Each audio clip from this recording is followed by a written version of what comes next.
Hello દોસ્તો, સ્વાગત છે આપણા નવા વિડીયોમાં। તો આજે આપણે વાત કરીશું કે જેટલા મિત્રો રનિંગમાં ફેલ થયા છે, બરાબર, કાં તો હવે તૈયારી કરવાની શરૂઆત કરે છે, બરાબર, કોન્સ્ટેબલની, તો એમના માટે આ વિડીયો ખૂબ યુઝફુલ રહેવાનો છે।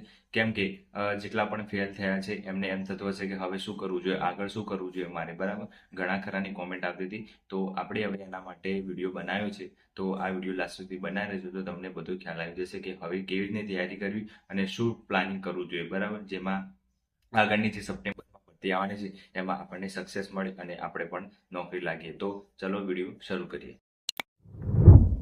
જો નવા છો એ બધા કાં તો તૈયારી કરવાના છો, બરાબર, અને ફેલ થયા છે એ બધા, બરાબર, તો શું કરવાનું છે શરૂઆતમાં, જ્યારે ફોર્મ ભરવાના શરૂઆત થાય, બરાબર, તો ત્યારે જ રનિંગની શરૂઆત કરી દેજો, બરાબર। પછી એમ ના થાય કે રનિંગની ડેટ આવશે ત્યારે જ રનિંગ સ્ટાર્ટ કરીશું, બરાબર। તો ફોર્મ ભરવાનું ચાલુ થાય તો રનિંગ સ્ટાર્ટ કરી દેવાની ત્યારથી। તો 3-4 મહિના ઇનફ છે રનિંગ પાસ કરવાનું, બરાબર, એટલે ફિઝિકલ એક્ઝામ તો પાસ થઈ જશે, પણ બને ત્યાં સુધી તૈયારી છે એ અત્યારથી ચાલુ કરી દેજો। મેઇન પોઈન્ટ એ છે કે તમે તૈયારી ફિઝિકલની તો કરી લેશો, પણ જે મેન છે લેખિત એમાં બહુ હાર્ડ છે, બરાબર। સિલેબસ લેવાનું શરૂઆતમાં તૈયારી ચાલુ કરો છો તો પહેલા પીડીએફ ફોર્મમાં સિલેબસ લઈ લેવાનું, પછી એને પ્રિન્ટ કાઢી દેવાની, એ સિલેબસ આખો પહેલા એકવાર જોઈ લેવાનો કે અંદર શું શું છે, શું શું માંગ્યું છે, બરાબર। તો નવી ભરતી છે સપ્ટેમ્બરમાં કદાચ આવી શકે છે, બરાબર, તો એ પહેલા આપણી જોડે સિલેબસ હોવું જોઈએ પ્રોપર, અને સિલેબસ પ્રમાણે આપણી જોડે બુક હોવી જોઈએ। અને હું કહીશ ત્યાં સુધી આપણી યુવાની બુક બેસ્ટ છે, બરાબર। તમારી બુક મંગાવી હોય તો આપણી લિંક નીચે મૂકેલી છે, તો બધી બુકો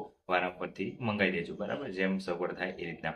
તો લિંક નીચે ડિસ્ક્રિપ્શનમાં છે, બરાબર। તો પહેલા આપણે સિલેબસ હોવું જોઈએ હાર્ડ કોપીમાં, બરાબર, પ્રિન્ટ કઢાવી લેવું જોઈએ, અને પછી એનો એ સિલેબસ આખું વાંચી જવાનું, પછી એ પ્રમાણે આપણે બુક મંગાવી દેવાની। પછી પર્ટિક્યુલર જે સિલેબસ છે, બરાબર, જેમ કે આપણે કદાચ બંધારણ વાંચવું છે તો બંધારણમાં આખો સિલેબસ છે, તો એક ટોપિક આપણે એક ટોપિક છે એ દરરોજ એક ટોપિક કરવાનો, બીજા દિવસે બીજો ટોપિક કરવાનો, ત્રીજા દિવસે ત્રીજો ટોપિક લેવાનો, રોજના 2-3 સબ્જેક્ટ સાથે લેવાના। જો બંધારણ લો છો તો બંધારણની સાથે સાથે તમારે એમ લેવાનું કે હું હવે ગણિત કરીશ, બરાબર, એટલે એક ગમતો વિષય લેવાનો, એક નબળો વિષય લેવાનો, બરાબર। તો 2 વસ્તુ કરવાની, એટલે સાથે સાથે તમારું દરરોજનું પ્લાનિંગ છે એ પણ પૂરું થઈ જશે, અને ટાઈમ ટેબલ પણ બનાવી દેવાનું તમારી રીતે। મેં ટાઈમ ટેબલનો વિડીયો બનાવેલો છે ઓલરેડી, તો એ ખાસ જોઈ લેજો કે કેવી રીતનું ટાઈમ ટેબલ શરૂઆત વાંચવાની કરો છો અત્યારથી, તો જ્યારે એક્ઝામ આવશે ત્યાં સુધીમાં તમારું બધું વાંચવાનું પણ પૂરું થઈ જશે, સિલેબસ પણ બધું કવર થઈ જશે, બરાબર। અને પછી તમારે છેલ્લે રિવિઝન જ કરવાનું રહેશે, એ પણ આરામથી તમે નોટ્સ પણ બનાવી શકો છો અત્યારથી, બરાબર, એટલે છેલ્લે ઘડી તમારે પછી નોટ્સ બનાવવાની જરૂર ના પડે, એટલે અત્યારથી સાથે સાથે તમારે નોટ્સ પણ બનાવવાની, વાંચવાનું હોય ખરું, અને પછી એનું રિવિઝન પણ સાથે સાથે થઈ જશે। તો દરરોજનું પ્લાનિંગ આપણે એ રાખવાનું કે જે સબ્જેક્ટ વાંચીએ છીએ એ વાંચવાનું, બરાબર, એ સબ્જેક્ટ વાંચ્યા પછી એનું રિવિઝન પણ કરી દેવાનું, અને એની નોટ્સ પણ બનાવી દેવા। આ 3 કામ થઈ જવું જોઈએ દરરોજનું, બરાબર, અને 2 સબ્જેક્ટ સાથે લઈ જવાના। તો આ રીતના દરરોજની પ્લાનિંગ સાથે તૈયારી કરશો તો એક્ઝામ સુધીમાં વાંધો આવશે નહીં।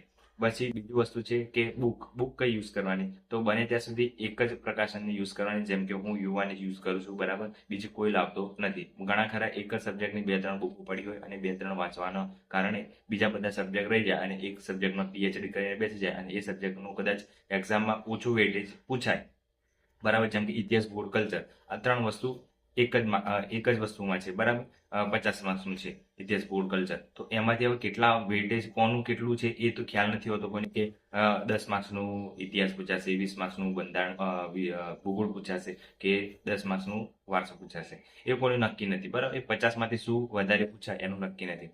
તો એવું નહીં કરવાનું, બધાનું સરખો ભાગ આપવાનો, કે હા 10 માર્ક્સનું આનું આપીશ, 10 માર્ક્સનું આનું આપીશ, 10 માર્ક્સનું આનું આપીશ, એ રીતના બધાનું સરખું વેટેજ છે તો બધાનું સરખીથી વાંચવાનું, અને બધા સબ્જેક્ટ બધા કરવાના જ, એવું નહીં કે એક સ્કીપ કરી દેવાનું। હા, કદાચ તમને આવડતો નથી અને બહુ વાંચ્યું છે તો પણ નથી આવતું, તો પછી સ્કીપ કરી શકો છો, પણ એવું રાખવાનું કે આપણે આ સબ્જેક્ટ સ્કીપ કર્યું છે તો આપણને જે આવડે છે એ સબ્જેક્ટમાં આપણે પૂરેપૂરા માર્ક્સ લાવીશું, બરાબર। તો એ રીતના કોન્ફિડન્સ સાથે તૈયારી રાખવાની, એટલે વાંધો આવે નહીં।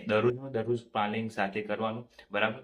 આખો સિલેબસ પહેલા જોઈ લેવાનું, મેથ્સ રિઝનિંગ ખાસ કરી દેવાનું, કેમ કે સ્કોરિંગ સબ્જેક્ટ છે, મેથ્સ રિઝનિંગ બંધારણ, બરાબર, આ 3-4 સબ્જેક્ટ છે એ ખાસ કરી દેવાનું, મેથ્સ રિઝનિંગ બંધારણ અને જીકે, બરાબર। તો જીકે તો હવે વાંધો નહીં, તમે કરો એટલું ઓછું છે, પણ મેથ્સ રિઝનિંગ બંધારણ કરંટ અફેર, આ 4 સબ્જેક્ટ છે જોડે જોડે રાખવાના, એટલે તમારું જે પાયો છે એ મજબૂત થઈ જાય, અને સ્કોરિંગ સબ્જેક્ટ છે, તમને આરામથી 120 માર્ક્સનું તો આ 4 સબ્જેક્ટ જ છે, તો મેથ્સ, રિઝનિંગ, બંધારણ અને કરંટ અફેર, બરાબર, જેમાં મેથ્સ રિઝનિંગ છે એ 30-60 માર્ક્સનું, બરાબર, અને ગુજરાતી ગદ્ય છે, બરાબર, એટલે ગુજરાતી ગદ્ય એટલે 80 માર્ક્સનું એ થઈ ગયું, બંધારણ 30 માર્ક્સનું, બરાબર, એટલે 110 એ માર્ક્સનું થઈ ગયું, બરાબર. અને એ રીતના તમે કરંટ અફેર થોડું લઈ લો, એટલે ઓલમોસ્ટ એ બધું 120-130 ની આસપાસ પહોંચાડી દે છે, બરાબર. એટલે આ 4 સબ્જેક્ટ છે એ મોસ્ટ કડક પાવરફુલ હોવા જોઈએ. ઇતિહાસ, ભૂગોળ અને વારસો આ છે એ વાંચવાના સબ્જેક્ટ છે.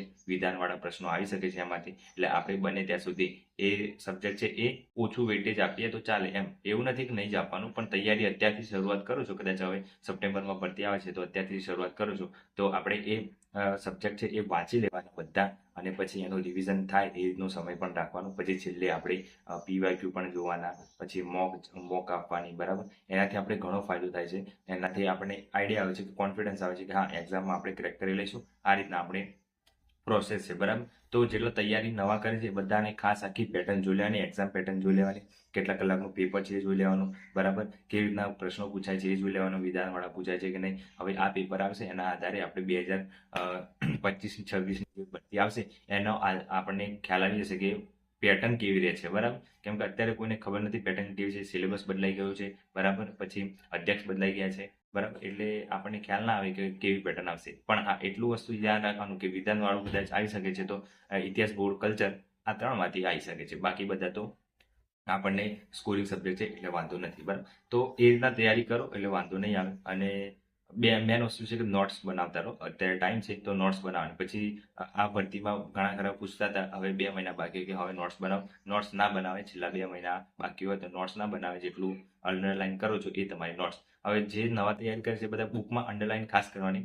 Main point. આખી બુક લીટા લીટા નહીં કરવાની, જેટલું યોગ્ય લાગે એટલું જ આપણે અંડરલાઈન કરવાની અને એટલું જ ટીક કરવાનું. એટલે એનાથી શું થાય કે આપણે જે ટીક કર્યું છે એ જ્યારે પણ આપણે બુક ઓપન કરીએ ત્યારે આપણને ડાયરેક્ટ એ હાઇલાઇટ ઉપર જ ફોકસ થાય અને આપણને યાદ રહે, બરાબર. જલ્દી રિવિઝન થાય. એ રિવિઝન માટે અંડરલાઈન હોય છે. એ શોખ માટે મેં વાંચી લીધું એના માટે નથી હોતી, આપણે રિવિઝન કરવા માટેની અંડરલાઈન છે. એટલે સિમ્પલ અંડરલાઈન કરો છો તો એને રિવિઝન માટે યુઝ કરો. જેમ કે અત્યારે સવારે વાંચ્યું મેં બંધારણ, બરાબર, તો એને રાત્રે પાછું રિવિઝન લેવા માટે એ જે અંડરલાઈન કર્યું છે એટલું જ વાંચવાનું, પછી પાછું ફરીથી આખું નહીં વાંચવાનું, બરાબર. તો એ રીતનું તમારું ફાસ્ટ રિવિઝન પણ હોવું જોઈએ અને નોટ્સ પણ એવી રીતની તમારી બનાવેલી હોવી જોઈએ, જાતે લખેલી, બરાબર. તો આ રીતની તૈયારી કરો, બરાબર. એટલે કોન્સ્ટેબલની ભરતી છે સપ્ટેમ્બરમાં આવશે, બરાબર. એટલે મહેનત કરતા રહો. અને આ રીતના તમારે કંઈ બી ડાઉટ હોય ટાઈમ ટેબલને રિલેટેડ, તમારે કયા સબ્જેક્ટ કરવા, કઈ બુક યુઝ કરવી, બરાબર, તો કોઈ બી કોમેન્ટ તમે કરી શકો છો, એનો હું જરૂરથી રિપ્લાય આપીશ વિધિ. તો મહેનત કરતા રહ્યો અને સફળતા મળશે, બરાબર. તો કોઈ બી ફેલ થયા છો તો નાસીપાસ થવાની જરૂર નથી, બરાબર. ભગવાને તમારા માટે કંઈક સારું લખ્યું જશે. બીજી કોઈ જગ્યાએ ઘણા ખરા ભરતીમાં ફેલ થાય છે, બરાબર, પણ નેક્સ્ટ તૈયારી ચાલુ જ રાખે છે. નેક્સ્ટ કોઈ બીજી ભરતીમાં પાસ થઈ જાય છે, બરાબર. પણ જે તૈયારી છોડતા નથી એ જ સફળ થાય છે. પછી એવું નથી કે તૈયારી છોડી કરી એ નથી પાસ થતા. કન્ટિન્યુ તૈયારી ચાલુ રાખે છે એ જ સફળ થાય છે, બરાબર. તો મહેનત કરતા રહો અને સફળતા મળતી રહેશે. જય હિન્દ, જય ભારત. આજ માટે આટલું રાખીએ. અને ચેનલ પર નવા તો સબસ્ક્રાઇબ કરી દેજો અને વિડીયો શેર કરી દેજો જે નવા તૈયારી કરે છે એના માટે, બરાબર. તો વિડીયો ગમે તો લાઈક પણ કરી દેજો. અને ખરેખર તમને યુઝફુલ થયો વિડીયો તો થોડીક 1-2 કોમેન્ટ કરો તો થોડું ખ્યાલ આવે, તો આપણને મોટિવેશન મળે, તો વિડીયો નેક્સ્ટ બનાવતો ફાવે. અને નેક્સ્ટ કયા ઉપર વિડીયો બનાવો, કયો ટોપિક તમને નથી પેલું એ ગમતો, તો બરાબર એના ઉપર આપણે વિડીયો બનાવીશું. તો કોમેન્ટ જરૂરથી કરજો. હવે વિડીયો એન્ડ કરીએ. જય હિન્દ, જય ભારત.